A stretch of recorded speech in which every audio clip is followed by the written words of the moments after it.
Hello again, viewers, and greetings, fellow space travelers. This is Thorn of Night, and welcome to episode 42 of my bee breeding guide.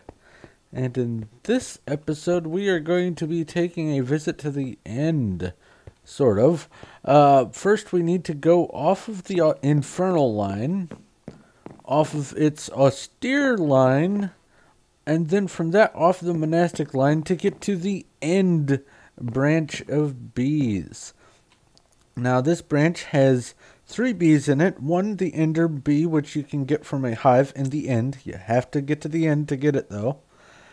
Then there's also the spectral bee and the phantasmal bee, and these bees have some interesting aspects and also output. They do like the end, but you don't have to be in the end in order to get them to work. They just prefer it.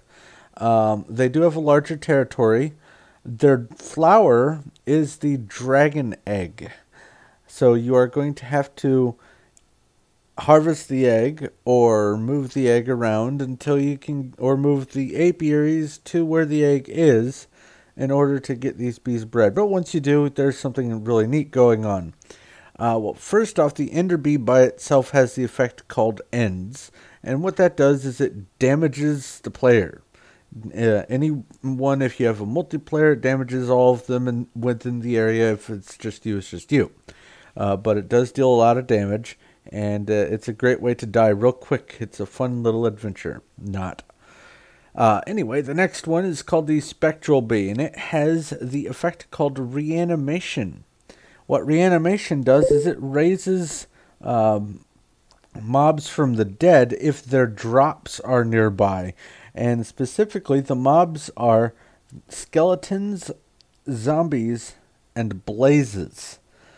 So if you have bones, I think the arrows and the bows, the rare drops like the bows and the arrows don't count for the skeleton. The brain, or the rotten flesh, for sure, for the zombies.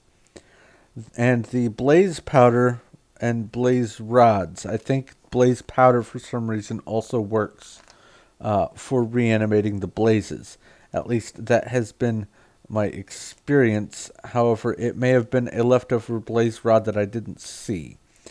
But lastly, the phantasmal bee has the effect called resurrection. And that does a similar thing, only it raises from the dead creepers, endermen, spiders, cave spiders, ghasts, and last but not least, the ender dragon itself. That's right. If you have the item, the loose item of the ender dragon egg laying on the ground, it will spawn an ender dragon. So be careful with that. But anyway, the output from this stuff is actually worth getting. You'll get this mysterious comb out of all 3 of the bees in this line. And when you run them through the centrifuge, you'll get honey drops. But more importantly, you'll get this pulsating propolis. The pulsating propolis can be used to make pulsating mesh.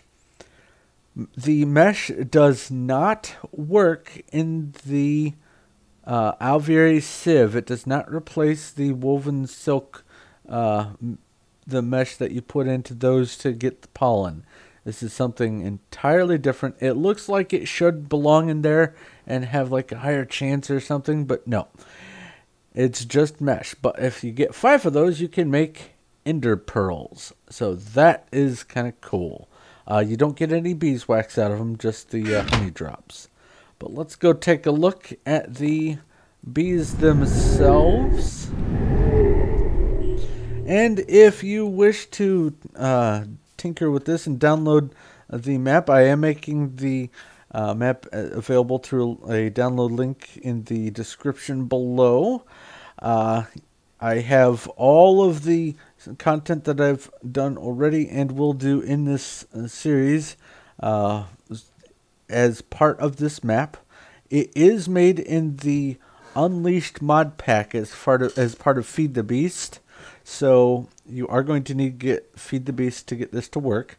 But you just download the map, toss it in there, and you can explore and experiment all you want. But the first bee here is called the Spectral bee, and it does require, like I said, the Ender bee is an end bee from this branch. However, you can't craft it or you can't breed it, so I don't have a nest for it. That comes from a hive.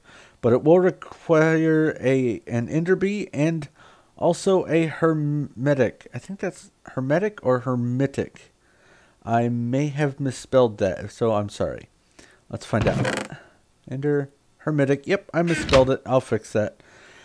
But the hermitic bee comes from the monastic line, which if you don't know how to make the hermitic bee, you can either go watch my monastic video, or if you've downloaded this map, you can just hop through the book and go look for yourself.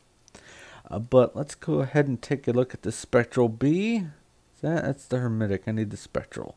Well, I also need the hermitic to find out how long this took me. I don't think this was a quick one. Nope, it was relatively quick, but not instant. 3 generations to get this one, for me anyway. And I will... I need to put this one in. I need to put in some more honey drops. There we go. Put that in there. Alright, now let's compare the spectral bee to a purebred. Some differences there. As you can see, it's got that larger area. Just some minor differences. Okay, almost a purebred. Well, I will put this stuff in the chest for you guys to take a look at if you wish. I'll put that queen there, and then this. Now let's take a look at what you can expect out of some purebreds. Oh, and by the way, since you are using the hermitic bee and the ender bee, I have both an ender dragon egg and wheat nearby, just in case I needed that for the breeding purposes. But anyway, the output from purebred queens, you can expect to get 1 drone out of the ordeal. And it looks like a fair amount of the mysterious comb, up to 5, maybe even more, who knows. But a stack of that mysterious comb will get you about half a stack of honey drops, but more importantly, a whole stack, a 1-for-1 ratio of these pulsating propolis. Next up, and finally, is the phantasmal bee. Once again, you are going to need ender bees. And you're going to need a spectral bee, which you just bred there. And here's some stock for you to experiment with if you so choose. But let's see here. That's the ender. There's the phantasmal. But I will need this one to take a look at the amount of time it took to get this. 10 generations. Not too bad. But I think on this one, what I had to end up doing was... I bred it down and then cloned the queen when it was at low life, and was able to accelerate. So it may have been more than 10 generations for actually getting an output from that. But let's see here. Some minor differences, and you can see same large area there and that resurrection trait. But, well, that's not... got anything different there. Alright. So it's close-ish to a purebred. But both of these are not necessarily going to be instant gratification for getting them bred. Alright. Next up, the output that you can expect typically from a purebred queen. We've got, once again, 1 drone. Let's see here. 3, 2, or 3, 1, 1, none, none. So it looks like up to 3 of the mysterious comb for 1 life cycle of a queen. But, once again, about half a stack, between a quarter and a half stack of the honey drops. But still a 1-for-1 ratio on that pulsating propolis. So you can get a bunch of ender pearls out of this. Let's see here. 12 ender pearls out of a full stack of the mysterious comb. That's pretty good. But the bees in this branch do not get used to go on and create new species. So that's pretty much the end of the line for this branch. and this part of the bee breeding. So that's, I think, really all I have to mention about it. As you can see, I did do all the breeding and everything in a plains biome, so they're fine with the plains. They just don't necessarily prefer it. It says cold and up 1. So they like the cold, but they can deal with 1 level higher of temperature, which is normal. Now, they do not like any rain, so do keep that in mind. But that is pretty much all there is to say about this. So thank you very much for watching.